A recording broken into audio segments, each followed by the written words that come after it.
The gallery lights flickered, casting jagged shadows across the canvas that had been my life's work.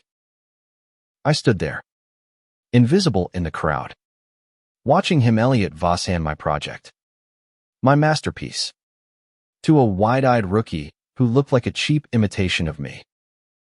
10 years of pouring my soul into his vision, and he didn't even glance my way. My name is Julian Hart, and for a decade, I was Elliot's shadow, his confidant, his everything except his equal. We met in a dingy Brooklyn art studio, two dreamers sketching futures on napkins over cheap coffee. I was 22, fresh from art school, with paint-stained fingers and a heart too big for my chest. Elliot was 25, all sharp edges and ambition, his green eyes promising a world I wanted to build with him. He said my sketches spoke to him, that I was his muse. I believed him. God, I believed him. Back then, New York was our canvas. We'd spend nights in his cramped loft, laughing over takeout, my pencils dancing across paper while he spun stories of fame. I designed the concepts. He sold them. I thought we were partners equals in love and art. But love blinds you. I didn't see how I was becoming his ghostwriter, his ideas man, while he took the spotlight. My name, buried in fine print. His, plastered on every gallery wall. By year 5, I noticed the shift. He stopped asking for my input, started calling my work our work, then his work. I swallowed it, because when he smiled at me, when he pulled me close and whispered, "You're my everything, Jules," I felt like I was enough. I loved him so fiercely it hurt a quiet, aching love that kept me tethered to him, even as he began to look through me. The gallery tonight was the breaking point. The Project Elysium, a series of paintings blending urban grit with celestial hope, was mine. Every stroke, every color, born from my sleepless nights. I'd spent years refining it, pouring my heart into it for Elliot's gallery debut. He promised it would be our triumph, the moment we'd both step into the light. Instead, he handed it to Caleb, a 20-something with my dark curls and shy smile, but none of my scars. Caleb, who'd barely held a brush before Elliot discovered him. I stood frozen as Elliot introduced Caleb to the crowd, his arm around the kid's shoulders, calling Elysium a fresh vision from a bold new talent. The room applauded. My chest burned. I waited for Elliot to mention me, to acknowledge the man who'd bled for this. He didn't. Not once. When our eyes met across the room, his flickered with something guilt. Maybe. Before he turned away, I left. Not just the gallery, but him. I walked out into the rain-soaked streets of Manhattan, my sketchbook clutched to my chest, every page a testament to the years I'd given him. I didn't look back. Not when my phone buzzed with his texts. Not when he called, his voice breaking through the static. "Jules, where are you? We need to talk." I turned it off. For the first time in 10 years, I chose myself. The next morning, I packed my things. My tiny apartment, cluttered with half-finished canvases and memories of him, felt like a cage I was finally escaping. I booked a one-way ticket to Seattle, where a friend had offered me a spot in a small art collective. A fresh start. No Elliot. No shadows. Just me and my art. But Elliot didn't let go easily. By noon, my inbox was flooded. "Jules, I messed up. Come back. Caleb was a mistake. It's always been you." I deleted them all. Then the calls started, his assistants, even his mother's. I blocked them. I was done being his stand-in, his invisible anchor while he chased the spotlight. Seattle was cold, raw, alive. The collective was a warehouse turned studio, filled with artists who didn't care about fame, just truth. I threw myself into my work, painting like I hadn't in years. My new series, Fracture, was all sharp lines and muted colors, each piece a shard of the life I'd left behind. The others noticed. "You've got fire, Julian," said Mara, the collective's founder. "This is you, unfiltered." For the first time, I felt seen. Back in New York, Elliot was unraveling. I didn't know it then, but whispers reached me through mutual friends. The gallery show tanked. Caleb's inexperience showed. Critics tore Elysium apart, calling it hollow without my soul behind it. Elliot's reputation took a hit. He started drinking more, skipping meetings, snapping at his team. He'd call my old number, leaving voicemails I'd never hear, begging for me to return. I didn't care, or I told myself I didn't. But late at night, when the rain tapped my window, I'd see his face, those green eyes, that half smile, and my heart would twist. I'd loved him for so long. It was hard to unlearn. But I was done letting that love define me. 3 months in Seattle, and I got an email from a small gallery interested in Fracture. They wanted a solo show. My name, not his, on the wall. I said yes, my hands shaking as I typed the reply. This was my chance to step out of his shadow, to prove I was more than his muse. Then he showed up. Elliot, standing in the doorway of the collective, rain-soaked and hollow-eyed, like a man who'd lost everything. "Jules," he said, voice raw, "I need you." I stared at him, the man I'd loved for a decade, the man who'd taken my work and given it to someone else. My heart pounded, but my voice was steady. "You don't get to need me anymore." He stepped closer, and I saw a desperation, the cracks in his perfect facade. "I was wrong," he said. "Caleb was nothing. You're the heart of everything I've ever done. I'm nothing without you." I wanted to believe him. God, I wanted to. But I'd spent 10 years believing his promises, and all I had was a stolen dream and a broken heart. "You don't get to rewrite this," I said. "I'm not your shadow anymore." He reached for me, but I stepped back. "Jules, please. I love you."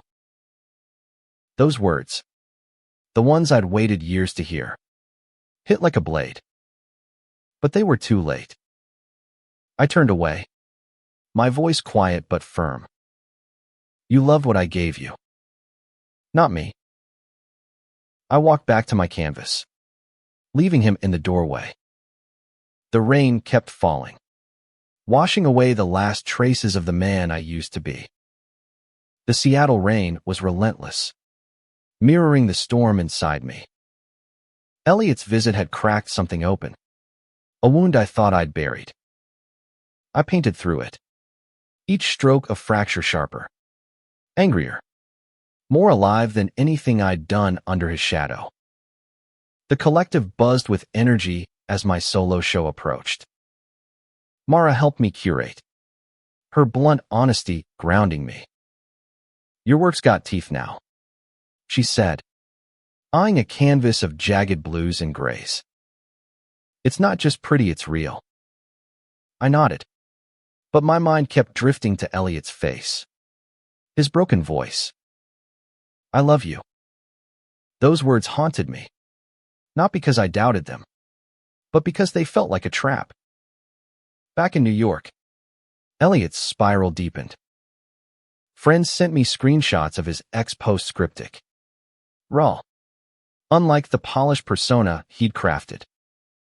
Lost the only thing that mattered. My fault.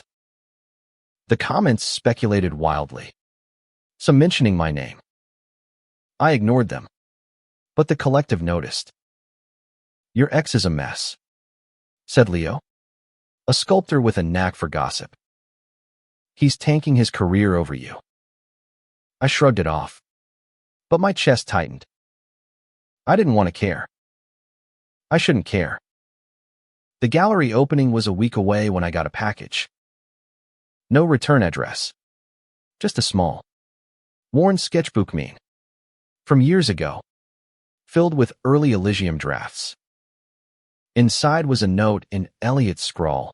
This was always yours. I'm sorry. I flipped through the pages. Each sketch a memory of late nights. His laughter. My hope. I wanted to burn it. Instead, I tucked it away, unready to face what it meant. The night of the show, the Seattle gallery glowed with warm light, packed with artists, critics, and strangers who saw me. Not Elliot's shadow. Fracture hung proudly, each piece a story of breaking free. I wore a simple black sweater, my hair still a mess, but I felt taller, stronger. Mara squeezed my shoulder. This is your moment. Julian. Own it. The crowd loved it. Critics whispered about a new voice in the art world. A buyer offered 5 figures for a piece. I was floating until I saw him. Elliot. In the back. His suit rumpled. Eyes red. He didn't approach. Just watched. Like a ghost haunting his own failure. I ignored him, shaking hands, smiling for photos. But his presence burned. After the crowd thinned, he found me by a canvasa chaotic swirl of red and black. My heart spilled onto cloth. Jules, he said, voice low. You're incredible. I always knew you were. Then why? I snapped, the words escaping before I could stop them. Why give Elysium to him? Why erase me? He flinched, like I'd struck him. I was scared. He admitted. You were getting bigger than me. I thought, if I pushed you down, I could keep you close. I was wrong. I lost you. And I lost myself. His honesty disarmed me. For years, I'd wanted him to see me, to admit I was more than his muse. Now he was. But it felt hollow. You don't get to fix this with words, I said. You broke something that can't be glued back together. I know, he whispered. But I can't stop loving you. I don't know how. I looked at him. Really looked. The man I'd loved was still there, buried under arrogance and regret. But love wasn't enough anymore. You need to figure out who you are without me, I said. Because I'm figuring out who I am without you. I walked away, leaving him with the canvas. The gallery closed, and I stepped into the night, rain cooling my skin. For the first time, I felt free not just from him, but from the version of myself that had lived for his approval. The next day, I heard he'd left Seattle. No calls, no texts, just silence. Part of me ached, but a bigger part felt alive. Fracture sold out. Galleries in Chicago and L.A. reached out. My name was spreading, not as Elliot's shadow, but as Julian Hart, artist. Months passed. I threw myself into new work, a series called Rebirth. Softer, hopeful, full of light. The collective became my family, their laughter filling the holes Elliot left. I daddied a quiet guy named Sam, who taught pottery and kissed like he meant it. It wasn't love. Not yet. But it was honest. It was mine. Then, a year after I left New York, I got a letter. Not an email, but actual paper, postmarked from Maine. Elliot's handwriting. I almost didn't open it, but curiosity won. Inside was a single page. Jules. I'm in a small town, teaching art to kids. No galleries. No spotlight. Just me, trying to be better. I see your work everywhere now. You're a star. I always knew you would be.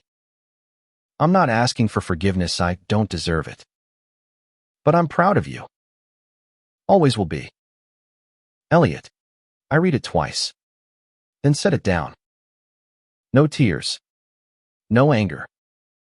Just a quiet ache for the boy I'd loved and the man I'd left behind. I didn't write back. Some stories don't need a reply. Seattle became my home. Its gray skies and coffee shops a backdrop to my new life. Rebirth was a hit. Each painting a step toward healing. Toward claiming the space I'd once given away. I wasn't Julian, Elliot's muse. I was Julian Hart. Artist.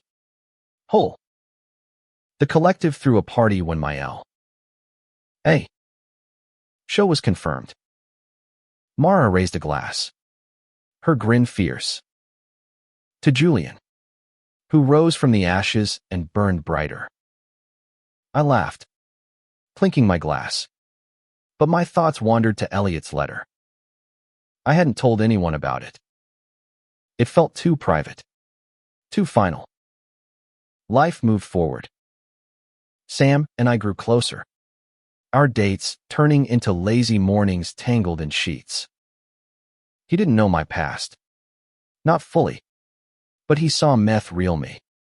Not a shadow. You smile like you're carrying a secret, he said once, brushing my hair back. I kissed him instead of answering. Because maybe I was. A year later, I was in L.A. for my show. The gallery was sleek, packed with faces I didn't know. All there for me. I wore confidence like a second skin. Shaking hands. Answering questions. My work vivid. Bold. Alive spoke for itself. Critics called it transformative. I called it freedom. Then I saw him. Not Elliot. But Caleb. The rookie lookalike. Now older. Less wide-eyed. Standing by a painting. He looked out of place. Like he'd wandered into someone else's story. I tensed. But he approached. Hands in his pockets. Julian, he said. Voice soft. I didn't know you'd be this big. I raised an eyebrow. What do you want? Caleb. He shifted. Nervous. I wanted to say I'm sorry. For Elysium. I didn't know it was yours. Elliot. He made it sound like his idea. Like I was just helping. I was young. Stupid. I didn't see what he was doing to you. I studied him. He wasn't the enemy. Just a kid who'd been used. Like I had. You didn't know? I said finally. But you're here now.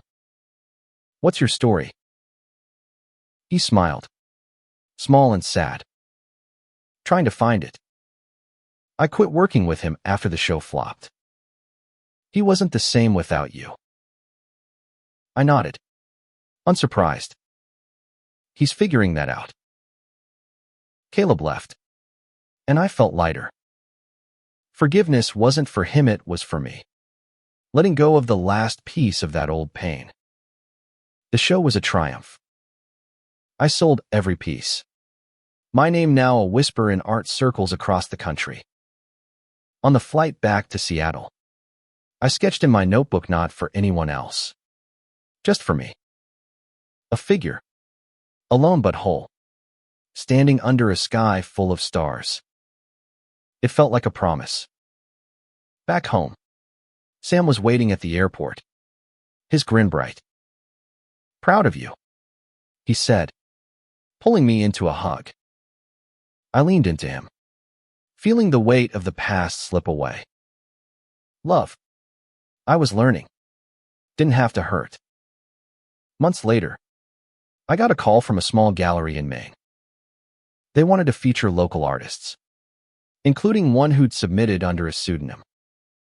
I knew before they said it, Elliot. His work was raw, unpolished, nothing like the glossy pieces he'd once chased. They were good, though honest in a way he'd never been with me. I didn't go to the show. Instead, I sent a note. "Keep painting. Elliot. You're finding your way." No signature. No return address. Just closure. Years later, I stood in my own studio, a space I'd bought with Rebirth's earnings. Sam was there, shaping clay, humming off-key. My latest series, Horizon, lined the walls paintings of open skies. Endless possibilities. I was 35 now, my hair streaked with gray, my heart full. I'd built a life, not as someone stand-in, but as myself. Elliot's name popped up sometimes, tied to small shows in quiet towns. He was teaching, creating, living without the spotlight. I hoped he was happy. I was. The boy who'd loved him was gone, but the man I'd become was stronger for it. I'd walked away from his shadow and found my own light. And in that light, I was enough.